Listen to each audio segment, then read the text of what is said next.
Fala guerreiros, fala guerreiras, Ludmila Lima aqui falando, e hoje a gente vai pro vídeo 3 da nossa série A Trilha, onde eu vou compartilhar com vocês uma autobiografia, o meu livro aberto da minha vida, de tudo o que eu fiz, que eu faço e que eu vou continuar fazendo para me tornar uma guerreira de mim mesma.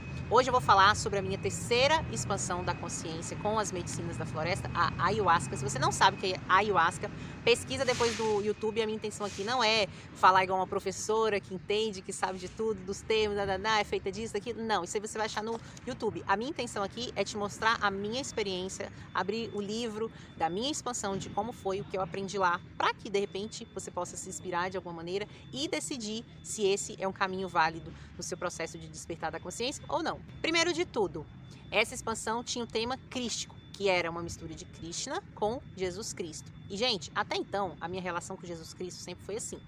Jesus Cristo é da minha igreja e tal, mas eu sempre fui aquela que falava direto com a fonte. Meu papo reto sempre foi direto com Deus. Deus, Deus, Deus, Deus, Deus. Maria e Jesus pra mim, tipo assim, respeito, mas nunca tive intimidade. E aí, adivinha só, né? Tive meu encontro com Jesus Cristo nessa expansão. Vou contar toda a trajetória para chegar até lá.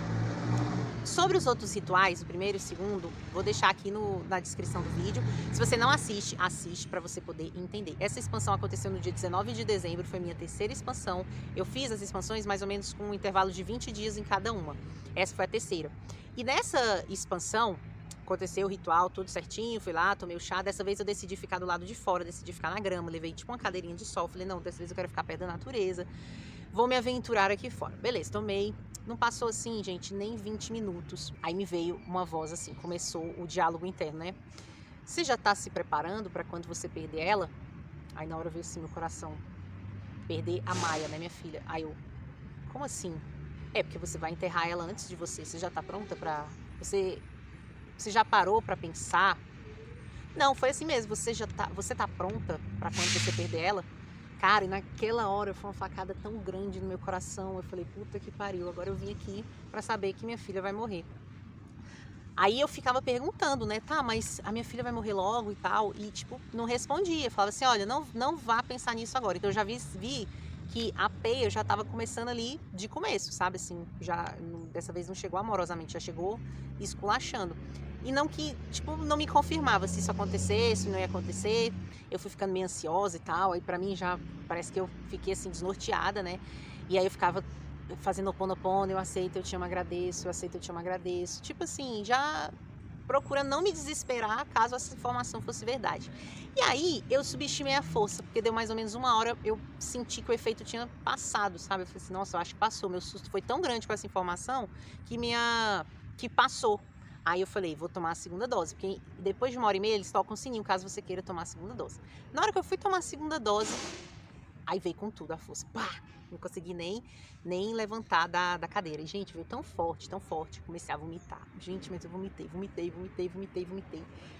E aquele embrulho no estômago, e a vontade de ir no banheiro fazer cocô, e eu não conseguia levantar. E era aquele sentimento assim, se eu levantar, eu vou fazer na roupa. Aí, enquanto isso, ia saindo por fora. Aí eu não sabia se eu fazia cocô na roupa, se eu levantava.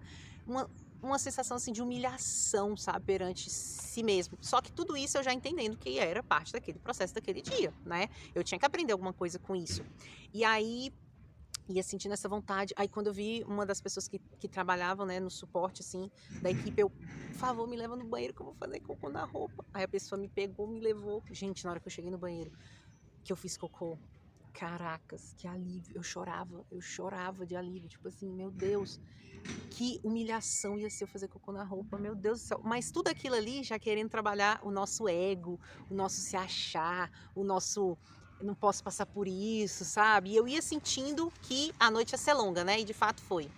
Quando eu sentei na cadeira, gente, começou. Eu simplesmente fui assim, quando eu falo fui, não é que eu fui para outra dimensão, mas você sente internamente. Eu comecei a sentir a minha filha por dentro. Eu comecei a sentir as dores da minha filha.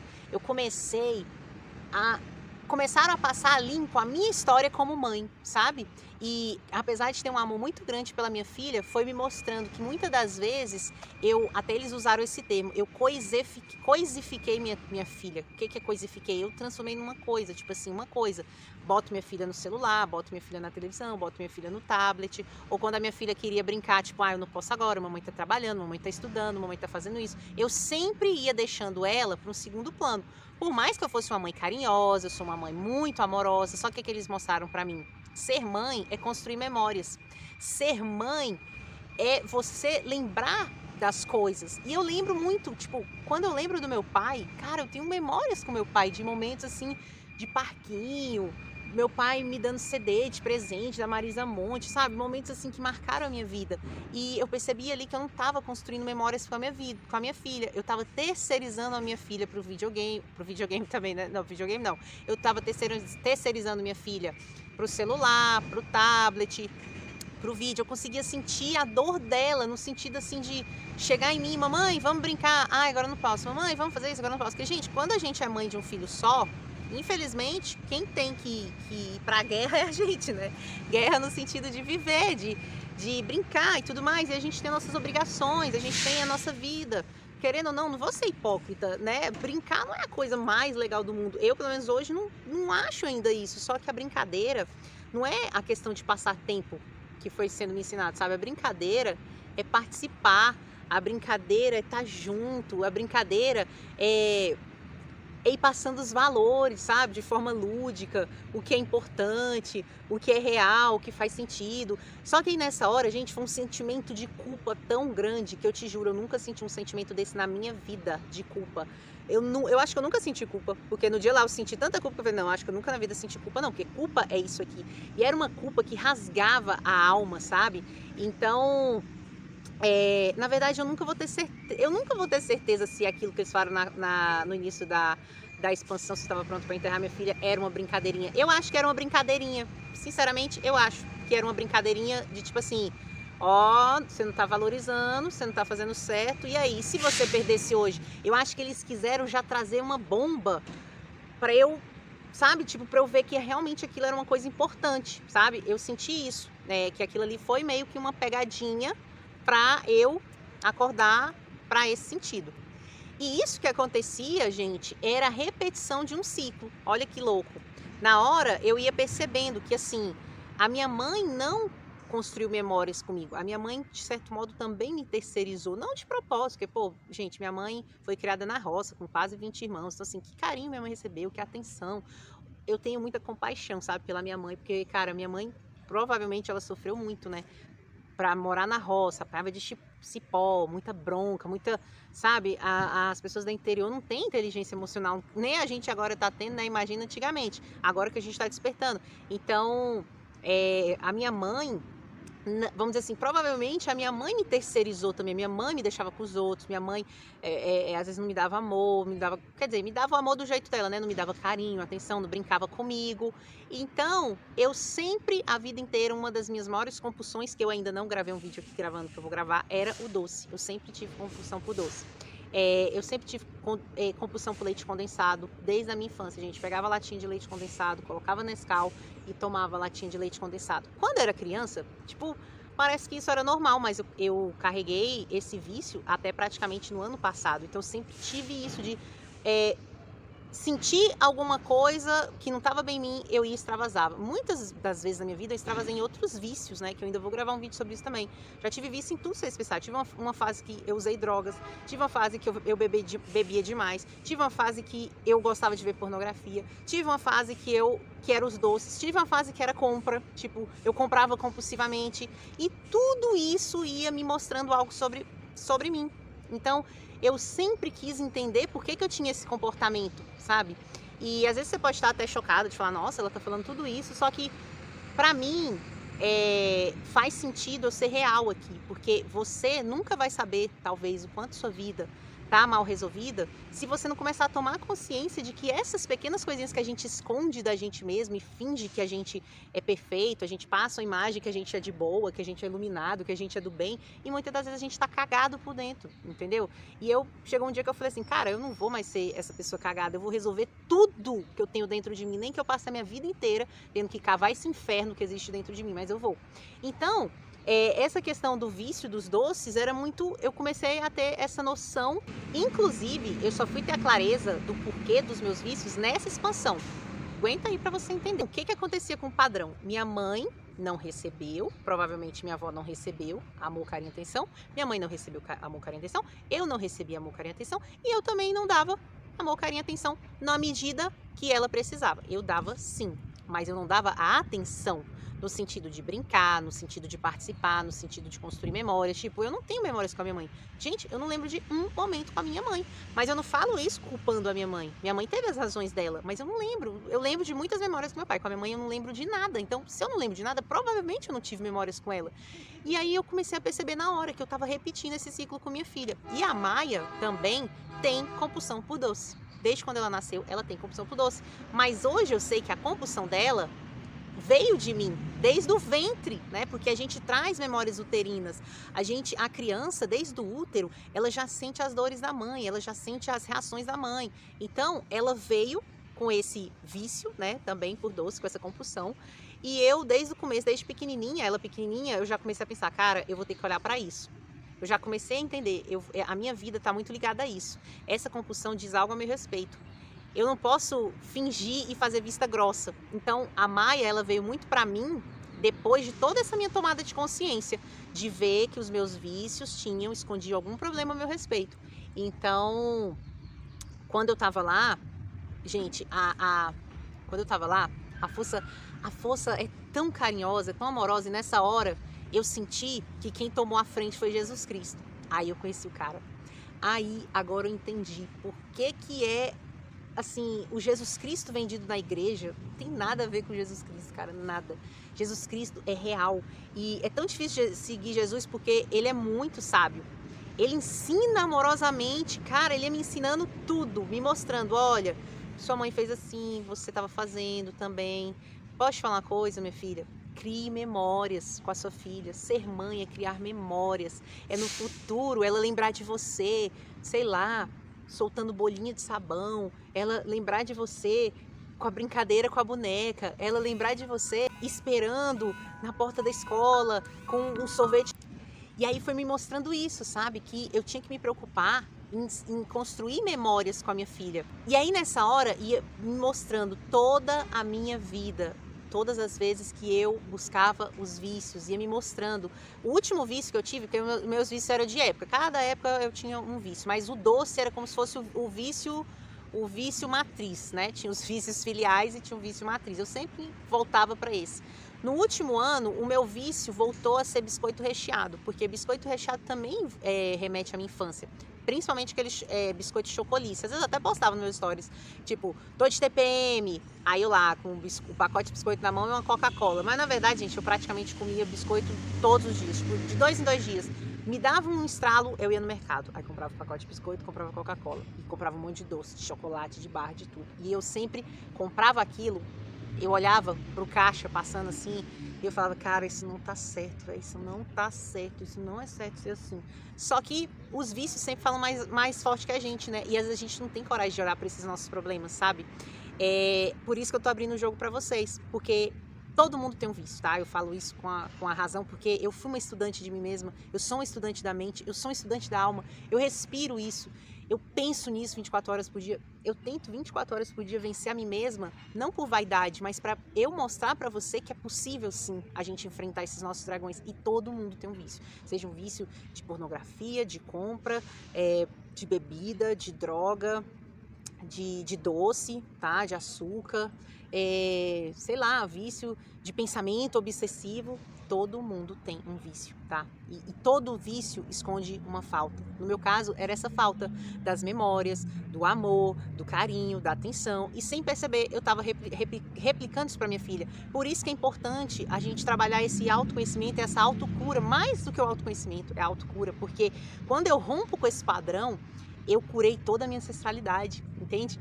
Lá na hora eu senti, Jesus ia me explicando esse padrão, na hora eu me libertei disso. Quando você se liberta, você vomita, você bota pra fora. É uma catarse. A catarse é uma forma de falar pro seu inconsciente que aquilo ali tá encerrado. Você tem que viver. Então na hora eu falei, caramba, eu não quero mais isso. Chega, eu não quero mais depender de nenhum vício. Eu quero ser preenchida. E gente, quando eu olhava pra cima, coisa mais linda, igual tá aqui, tinha uma árvore, porque eu tava embaixo de uma árvore, eu tava numa cadeira embaixo de uma árvore. Aquela árvore, simbolicamente, me preenchia. Tava me nutrindo de amor, é como se eu tivesse voltado para o meu lugar de filha, né? No ciclo da vida, lembra do Rei Leão? Ó, conectando, eu voltei para o meu lugar de filha no ciclo da vida, minha mãe para o lugar de mãe e eu para o lugar de mãe da minha filha. Eu me reconectei com o arquétipo da mãe, que eu nunca, na verdade, eu acho que até ali eu nunca tinha me conectado com a mãe, o arquétipo, a força da mãe. Eu era mãe, tá? Mãe mental, mãe protocolo. Mãe raiz, eu não tinha essa raiz, porque como que eu ia dar o que eu não recebi, entende? Só que ali na hora, gente, Deus, Jesus foi preenchendo tudo, foi preenchendo eu, a minha mãe, a minha avó. Eu senti que ali eu estava rompendo com um padrão de séculos. Vocês conseguem imaginar se a minha mãe trouxe esse padrão até mim, a minha avó sofreu, a minha bisavó sofreu, toda a minha linhagem vem sofrendo com essa falta de amor, com a falta de carinho, com a falta de atenção. Então ali eu rompi, esse que é o nosso papel no ciclo da vida, sabe? A gente parar de passar essas maldições, que cara, na boa, isso é uma maldição. A gente passar os vícios adiante, essa vida vazia sem sentido, é sem dúvidas alguma uma maldição. Então na hora eu senti que tinha cortado aquela maldição, eu senti uma conexão tão grande com a minha mãe, com a minha avó, eu abraçava assim, aí eu levantei, abracei a árvore, e pra mim a árvore significava ali naquele momento simbolicamente a minha mãe, a minha filha, e eu falava que amava elas, que amava a minha filha, e eu agradecia, e eu chorava de gratidão, gente, porque é um sentimento de gratidão quando você é um mix de culpa avassaladora que te esquarteja, que é esse sentimento que você está esquartejado quando você toma consciência do que você fez, mas ao mesmo tempo Jesus vai te mimando, sabe, como é que eu posso falar? Jesus na hora ele vai te consolando e te mostrando, tipo assim, minha filha, a culpa é só para você tomar consciência, você já pode deixar para trás e agora reescrever uma nova história. E aí eu agradecia e chorava, sabe? Esse mix de sentimento de sentir a culpa, tô deixando a culpa e agradeço. Gente, é muito linda a oportunidade da gente poder fazer diferente. Só que a tomada de consciência dói. Dói porque a gente vai vendo que a 90% das coisas que você acha que você sofreu, muitas das coisas foi só uma falta de entendimento total, assim, sabe? Então, não tem como ter autoconhecimento, não tem como ter autocura sem ter total autorresponsabilidade. E é uma responsabilidade real, é tipo assim, eu sou o responsável, não é eu sou culpada, eu sou responsável por tudo que acontece na minha vida. Eu sou responsável por tudo que me aconteceu, eu sou responsável por todos os males, por todas as bênçãos, por tudo. Então, essa consciência de que ninguém nunca fez nada pra gente, ninguém nunca prejudicou. Aí, mais pro final, quando tava terminando todo esse processo, Jesus ali me acalentando, falando comigo, me dando carinho, me dando amor, eu falei assim, tá, eu não consigo imaginar a minha vida sem esse vício. E se amanhã eu quiser ir no mercado comprar biscoito de novo, me entupir de doce pra preencher alguma coisa? Você vê, né, gente, a mente é tão viciada, a mente é tão... não sei nem o que falar, sabe? A nossa mente é tão... a nossa mente é tão viciada, sabe? Ela tem um apego tão grande que a gente tem a dificuldade de imaginar a nossa vida sem aquilo. E eu perguntei, eu falei, e se amanhã eu quiser atacar os doces de novo? E Jesus Cristo falou assim, a única solução para o amor que você não teve, não é esperar receber. Ai, beleza, agora eu tomei consciência que eu não recebi amor, carinho e atenção da minha mãe, então agora eu vou esperar ela me dar. Não, porque ela também tem as feridas dela. Ela também tem os buracos dela de não recebimento. O que Jesus me ensinou? Sabe como você se preenche? Amando. Sabe como você se preenche? Servindo. Você só vai se preencher do amor que você não teve amando. Gente, olha que maluco isso. Quantas vezes a gente espera curar as nossas feridas com alguém vindo lamber elas, né? E lá na hora eu entendi. Naquele momento eu me conectei com Jesus, eu entendi a mensagem que Jesus deixou. Cara, o que eu tenho que esperar da minha mãe me amar? Sabe? Tipo, Ludmila, menos. Toma vergonha na face. É você que tem que amar. E quando a gente ama, acontece a mágica. A gente se preenche de amor. Então ele foi mostrando pra mim assim, no momento que sentir, se você sentir vontade de voltar para suas compulsões, na hora você lembra peraí, deixa eu ver quem eu posso amar agora, deixa eu ver quem eu posso servir, quem eu posso contribuir. Vou chamar minha filha para brincar, vou chamar minha filha para construir uma memória. Esse foi o remédio que ele me deu. Aí você pensa, como que a gente não vai acreditar que uma medicina dessa não vem para salvar a vida da gente, sabe? Gente, a possibilidade de refazer a minha vida como mãe, de fazer a minha história como filha, sabe? Assim, não tem preço eu me conectar com esse arquétipo da mãe que não existia em mim, com essa força feminina. Tá vendo que a cura é gradativa. Não tem como a gente resolver a nossa vida toda de uma vez, porque eu, pelo menos, demorei 36 anos para chegar onde eu tô. Então, não é da noite pro dia. Hoje, depois de 4 anos nessa busca, eu sinto que, assim, eu consegui praticamente curar boa parte, né? Tudo a gente nunca, assim, mas boa parte. Mas é muita coisa. É muita coisa que a gente tem que olhar e resolver, sabe? Não dá mais pra gente viver nessa hipocrisia de aparentar ser, mostrar que está bem. Rede social, fudeu com tudo. Piorou demais isso aí, porque lá você tá com a máscara, né? Você tá lá mostrando uma coisa e aqui você tá morrendo. Você tá se entupindo de alguma coisa, você tá se anestesiando, você tá tomando remédio, você tá em depressão, você tá com ansiedade. E eu decidi pra mim que eu não ia mais ser essa pessoa de mentira, sabe? Mas eu sabia que pra eu ser quem eu era de verdade, eu ia ter que passar por todo esse processo, que não é fácil, né? Trabalhar com a medicina e ter a medicina como uma parceira de cura, gente, não é para todo mundo. Tem que ter força, tem que ter peito, tem que ter raça, tem que ter humildade, humildade de reconhecer que você viajou na maionese muito. E mais uma vez, no final, eu questionei para Deus, falei, Deus, e sobre o meu trabalho, sobre o meu canal, as coisas que eu quero trazer, e Deus falou, abra o livro, a sua história é essa. Pode não ser a dos outros. Se outras pessoas trabalham com isso, mas não abrem seus livros, o problema é delas. A sua história é abrir o teu livro. É abrir o livro, porque quando você abrir o livro, as pessoas vão ficar muito chocadas, mas isso vai ser bom, porque as pessoas vão ver o quanto que elas provavelmente vão ficar chocadas consigo mesmo. Que esse olhar para dentro e ver essas barbaridades que a gente faz pela vida, precisam ser olhadas, sabe? A gente não pode mais fingir que tá tudo bem. A gente chegou num momento de ruptura total com o velho mundo, com o novo mundo. E não dá para permanecer no novo mundo a gente sendo de mentira. Então, a medicina, ela é muito sábia, sabe? Ela é muito amorosa, ela é muito complacente, muito benevolente. Foi isso que eu senti, assim, nessa expansão, sabe? Eu me conectei real com Jesus Cristo. Entendi quem é Ele, entendi que a mensagem... Me apaixonei de tal maneira que eu falei assim, cara... Comecei a estudar os evangelhos, sabe? Tipo, eu quero entender o que esse cara fez. Eu quero ser como esse cara. Lógico que... Ai, né? Não parece prepotência quando a gente fala. Mas, gente, no fundo, o que a gente tem que querer é imitar os passos dele. Lógico que é bem difícil você ser idêntico. Mas ele não pediu para você ser idêntico. Ele pediu para você seguir o caminho, né? Caminhar o caminho. E ele foi deixando exemplos, né? E o serviço, ao mesmo tempo que é simples, é muito difícil. Porque servir é amar incondicionalmente. E isso requer a gente abrir mão de um monte de coisa, de orgulho, do ego, do se achismo que a gente tem demais, né? Então, acho que eu já me estendi demais.